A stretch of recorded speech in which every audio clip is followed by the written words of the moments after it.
Hello world again. Time for another one of these little videos. I have added a little lens on my iPhone here, a little wide angle. Makes for a most amazing effect. Now you can actually see my face and see my guitar at the same time. So there you go. Let's talk about some things. Last time, what were we talking about last time? We were talking about Red House. We were talking about some blues. And I was talking about the kind of one time around and the little intro bits and pieces. Let's talk about a few other things. So let's talk about intervals. When we are playing in a particular position, say B, like we are in Red House, we need to remember where the chord tones are. So here's the root, here's also the root, here's the major third, here's the fifth, here's the root, here's the dominant 7. So we have dominant 7 chord. We can play the dominant 7 various ways. You can kind of play it without the 5th there. You can play it with the 5th there. If you play it this way though, so you're basically highlighting the root, the 7, the major third and the 5. You can also play it other little ways. So if you play like this, here we are missing out the major third and playing that note, which is the 9, right? That little interval there is the flat 7, the 9 and the 5 of B. 9 chord. This makes for some nice little moves that you can make.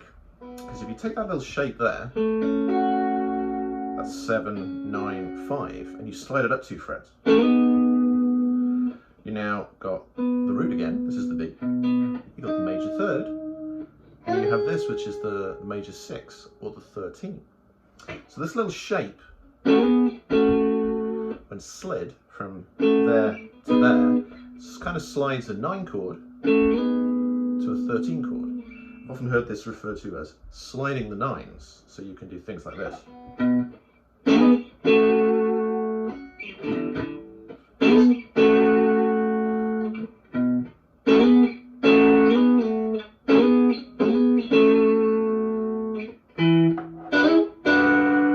And hey presto, when we go up to the 4 chord, which in the case is E, we can do something similar. So where's our intervals? Here's the 1, major third, 5, flat 7, root again.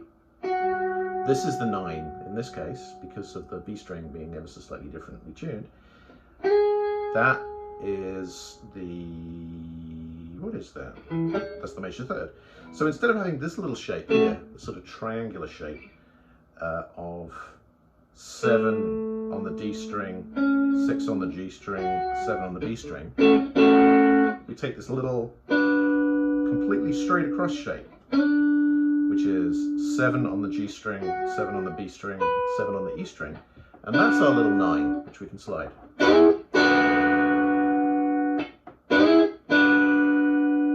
We don't have to play all of those notes. If we just played the bottom one and the top one, we do this.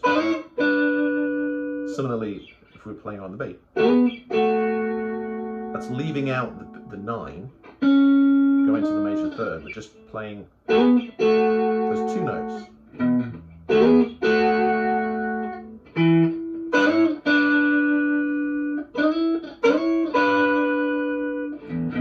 Right, and when we go up to the 5 chord, the F sharp, we do the same thing. Coming back down.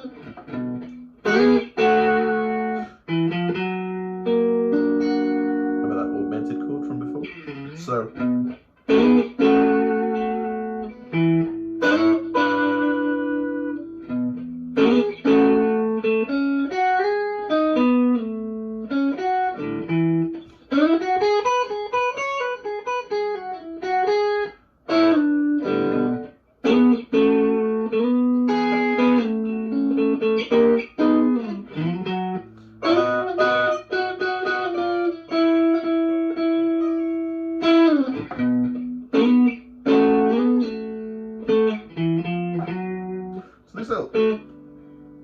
sounding particularly good today. But those little movable shapes, remember those. Now, back at the beginning of Red House, remember, we started up here.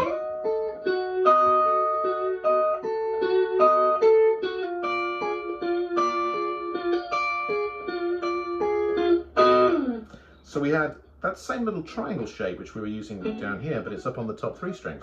Here, that is the top of that B7 chord, remember? Going down to the E7 flat 9. And back. Again, little shapes, moving them around. Just like we have these ones here.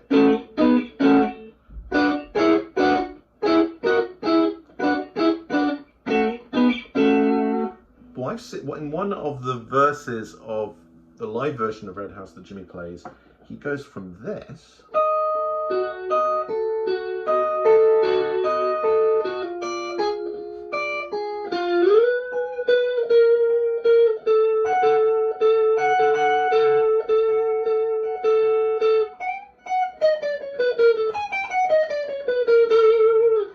so what's that? Well, it's kind of a little bit of both of the things we're talking about. Starting here, right? B7, B7 flat 9, but sliding up there. Now, what is this? So remember when we were down here on the E, we could slide the 9. Well, there's an E, there's a B. Same shape, but a little bit up. So we can slide this 9. So this is the slid 9th shape from this B here. So he goes from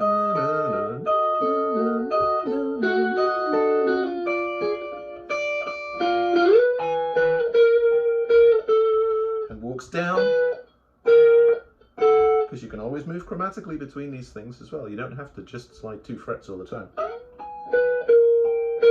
And then we sit here, which just so happens to be B7. There's the root, there's the flat 7, there's the 5. So instead of going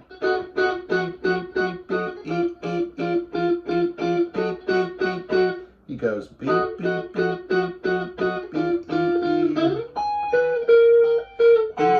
B, B, we're back on B. But here, instead of here, that is the flat 7 and the 5 of B. This is the 5, flat 7 and major 3rd of B. I could put the 9 in too. So this is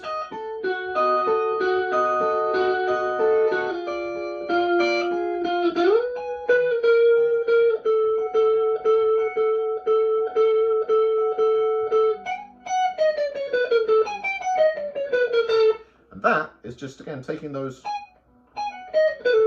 little slid shapes and just playing the notes between them.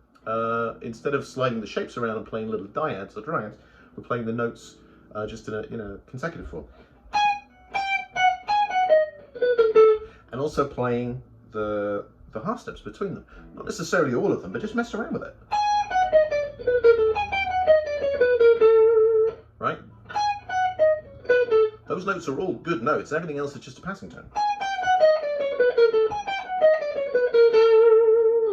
Right? And then we can go off into another little thing. Right.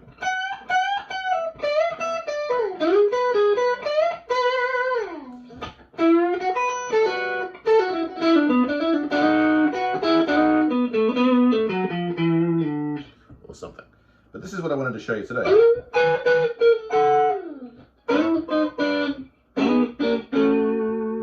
Those things. One final thing. Again, little fragments of 7 chords. So if we start here with our B7 chord, root, flat 7, major 3rd, and instead just focus on those 2 parts. Again, the bass player's playing the bass. This, flat 7, major 3rd. Still playing a B7. Now, when we go to E, what's this? down a semitone. Same shape down a semitone, but now, relative to E, major third flat 7. So that is the major third and the flat 7 of E7.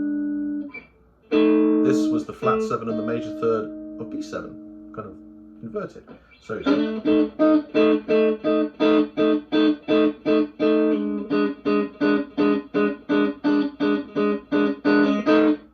kind of like what we're doing up here, but just played down lower. Now, when we go to the 5 chord, the F sharp, major third, flat 7, it's exactly that same little shape, but now slid up instead of down. So here's the little dyad shape on B. Here it is on E. Here it is on F sharp.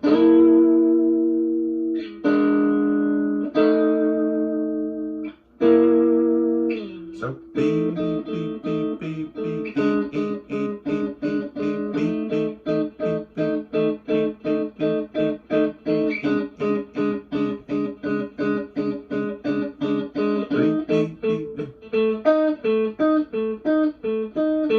sharp,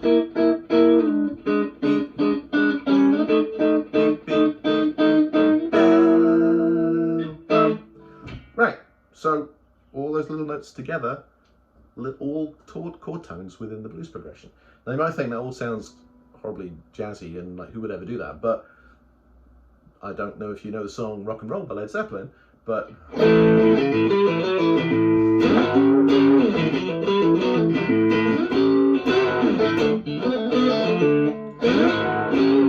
those little bits that are on the recording, maybe it's an overdub on the recording.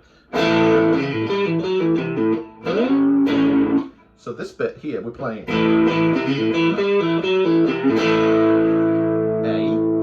but that is major third, flat 7 of A, up here. That's on the record.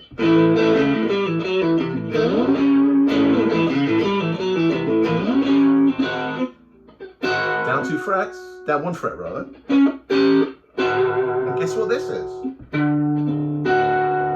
Major third and flat 7 and major third of D. Back to A. So A, D, A. Sorry, that would be the E, D.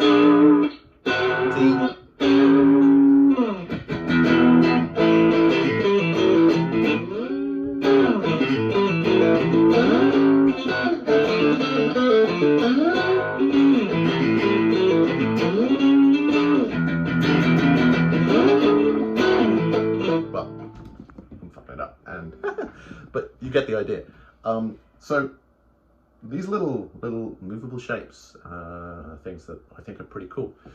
The way I learn guitar, the way I learned guitar, is very pattern oriented and analytical in thinking. Now you can't ultimately get away from the fact that you need to practice, and repetition builds muscle memory and builds perfection, but you need to be able to analyze and think about these things too. So that's really just what I wanted to talk about today. I wanted to talk about little patterns and shapes. So remember, just like the beginning of Red House, we have this shape, but we also have they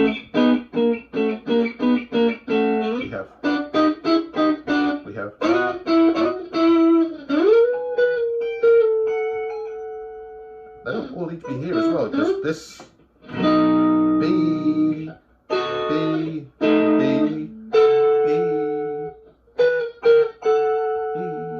all those little patterns are all there. And there's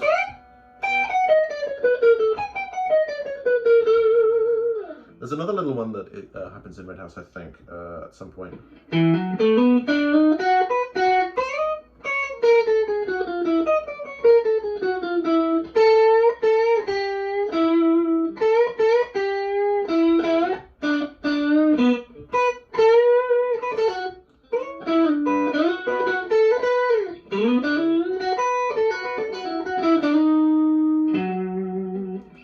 Leave that for another day. But that's another example of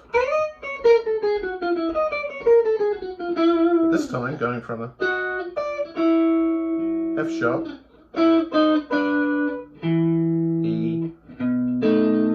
He's doing it here. Whereas before he did it, that was on the B. That's on the F sharp. But again, move these little patterns, have these little little drills, little riffs that you can use, but use them in different places. That's it for today. Bald, old, fat, grey bloke, play guitar, signing off until another day. Cheers, mate.